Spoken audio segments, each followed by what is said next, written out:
नवरात्र के इन पावन दिनों में, नवरात्र के इन शुभ दिनों में कलश से संबंधित कई ऐसे प्रश्न आपके हमारे समक्ष आए हैं जिनमें बहुत कंफ्यूजन है। सबसे पहला ये कि क्या नवरात्र में व्रत रखने के लिए कलश का स्थापन करना आवश्यक है क्या? कलश स्थापना जरूरी है क्या?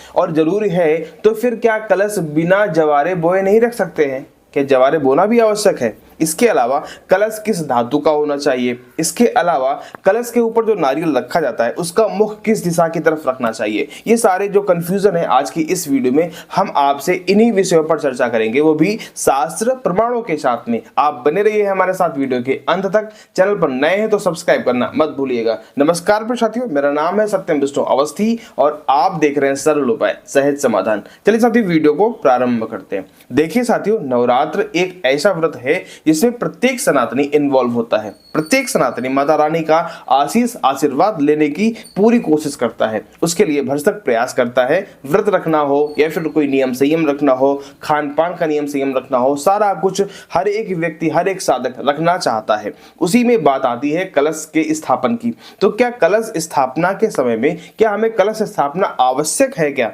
जब हम व्रत रखते हैं तो क्या व्रत रखने के साथ साथ में कलश भी स्थापित करना चाहिए क्या? तो देखिए साथियों, ये एक साधना है। साधना आप कितनी अधिक कर सकते हैं ये आप पे डिपेंड करता है, आपके स्वास्थ्य पे डिपेंड करता है, आपकी सिचुएशन पर डिपेंड करता है। साधना कितनी अधिक कर सकते हैं, जितना अधिक करेंगे उतना ही अधिक आपको फल अच्छा प्राप्त होगा। ऐसा कहीं नहीं लिखा है कि कलश स्थापित नहीं करेंगे, जवारे नहीं बोएंगे तो आपको ये दुष्परिणाम मिलेगा, ये भोगना पड़ेगा, ये वो भोगना, ऐसा कुछ कहीं नहीं है। आपको बिल्कुल बेफिक्र रहना है।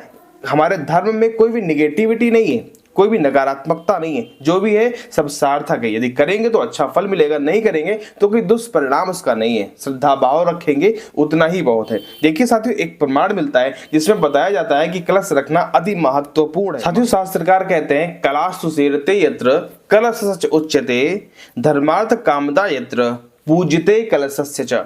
साथियों, इस प्रमाण में आपको बताया गया कि कोई भी धार्मिक अनुष्ठान हो, छोटा हो या फिर बड़ा हो, प्रत्येक धार्मिक अनुष्ठान में कलश की स्थापना अति आवश्यक मानी जाती है। कलश में अवरुण का वास होता है, कलश की स्थापना अत्यधिक आवश्यक होती है, ऐसा इसमें बताया गया। कोई भी छोटा अनुष्ठान हो, आप सत्यनारायण की कथा सुन रहे हैं तो भी आपको कलश का स्थापन करना पड़ेगा। आप कोई बड़ा अनुष्ठान कर रहे हैं उसमें भी कलश का स्थापन करना पड़ेगा, करना चाहिए यदि आप कर सकते हैं तो इसमें भी आपको समझना चाहिए नवरात्र में भी कि यदि आप रख सकते हैं, सामर्थ्यवान है तो आपको घट स्थापना जरूर करना चाहिए। नहीं करते तो कोई नुकसान नहीं बताया गया, रखना चाहिए इसलिए क्योंकि आपका अनुष्ठान जो है वो अच्छे से संपूर्ण हो। देखिए साथियों, अगली बात ये आती है कि क्या कलश स्थापन जरूरी है? चलो मान लिया, तो कलश स्थापन के साथ साथ क्या हमें जवारे भी बोना चाहिए क्या? जवारे रोपण करना आवश्यक है क्या? तो देखिए साथियों, कलश हो या फिर अखंड दीपक हो, इनको कभी साक्षात भूमि पर नहीं रखना चाहिए। कलश को यदि आप जवारे नहीं बोना चाहते हैं तो आप अष्टदल बना लीजिए। चावल से अष्टदल बनता है, आप अष्टदल बना करके भी उसके ऊपर कलश स्थापित कर सकते हैं यदि आप जवारे नहीं बोना चाहते। यदि जवारे बोना चाहते हैं तो आप जवारे मिट्टी रखिए, फिर उसमें जवारे रोपण कीजिए और उसके ऊपर आप आराम से कलश को स्थापित कीजिए। देखिए साथियों, अखंड दीपक रखना, कलश रखना, या यदि आप ये सब कुछ रखते हैं तो इसमें सावधानियां थोड़ी सी बढ़ जाती हैं। आपकी तपस्या जो है वो बढ़ जाती है। भूमि पर शयन करना होता है, खान पीन पर संयम रखना होता है, अपने चरित्र पर संयम रखना होता है, अपने आप को बहुत स्टेबल रखना होता है, कहीं बाहर जाना थोड़ा सा निषेध होता है, रात्रि में घर में ही रहना चाहिए। दिन में आप कहीं भी रहें लेकिन रात्रि में घर में ही रहना चाहिए। इतनी अधिक सावधानियां होती हैं यदि आप कलश का स्थापन करते हैं तो ये चीजें आप समझ लीजिए। यदि आप सामर्थ्यवान हैं, हो सकता है आप शरीर से पीड़ित हो तो आप नहीं रख सकते क्योंकि शरीर आपका साथ नहीं दे रहा, तो इतने नियम संयम आप नहीं रख सकते हैं, तो फिर वो एक अलग बात हो गई। यदि आप स्वस्थ हैं, नियम संयम रख सकते हैं और आप सामर्थ्यवान भी हैं तो आपको निश्चित रूप से कलश का स्थापन करना चाहिए। अब अगली बात ये आती है कि जो कलश होता है वो किस धातु का होना चाहिए? क्या हम स्टील का कलश, स्टील का पात्र उस कलश के लिए इस्तेमाल कर सकते हैं क्या? तो शास्त्रकार क्या कहते हैं, आइए वो देख लेते हैं। शास्त्रकार कहते हैं स्वर्णम वा राजतम वापि ताम्रम मृण्मय संतुवा अकालम व्रणम चैव सर्वलक्षण संयुताम।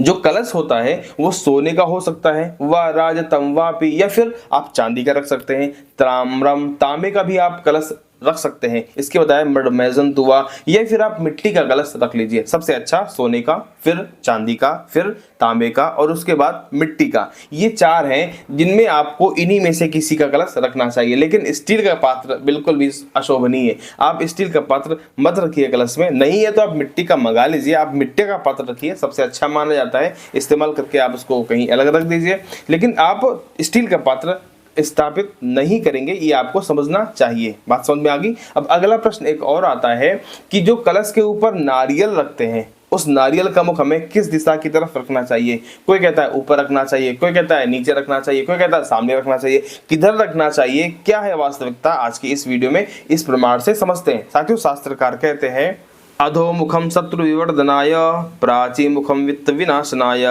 ऊर्ध्वस्य वक्त्रम बहुरोगी वृद्धि, तस्मात् शुभम सुमुख्यम नारिकेल। बताया गया अधोमुखम शत्रु विवर्धनाय। अधो यानी कि यदि आप नीचे की तरफ उसका मुख रखते हैं, किसका, नारियल का, तो शत्रु विवर्धनाय, शत्रु में वृद्धि होती है। आपके शत्रु जो है वो आप पर हावी हो जाते हैं, आपके शत्रु बढ़ जाते हैं।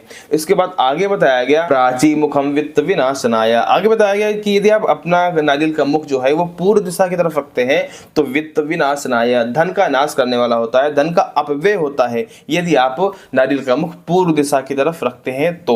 उसके बाद नीचे बताया गया ऊर्ध्वस्य वक्त्रम बहुरोग वृद्धि, यदि आप नारियल का मुख ऊपर की तरफ रखते हैं, कई लोग देखा होगा ऊपर की तरफ रखते हैं, तो बहुरोग वृद्धि, अत्यधिक रोग में वृद्धि करने वाला होता है, रोग ज्यादा आपको सताएंगे यदि आप नारियल का मुख ऊपर रखेंगे। तस्मात् शुभम सुमुख्यम नारिकेल, इसलिए नारियल का मुख जो है वो हमेशा सुमुख्यम, अपनी तरफ मुख करके उसको रखना चाहिए। मुख आप समझते ही होंगे, नारियल में देखा होगा जो पानी वाला होता है उसमें 3 मुख होते हैं, 3 काले काले दाग होते हैं, जो पॉइंट होते हैं वही मुख होता है, उसको अपनी तरफ रखना चाहिए। यदि सूखा नारियल है तो सूखे नारियल में देखा होगा एक तरफ तो सपाट होता है, एक तरफ हल्का सा कटा हुआ बना होता है, तो जो कटा हुआ भाग होता है वो उसका मुख होता है, तो उसको अपनी तरफ रखना चाहिए। तो बात समझ में आएगी। आज की इस वीडियो में आज की चर्चा को यही तक रखते हैं, मिलते हैं अगले वीडियो में, तब तक के लिए नमस्कार।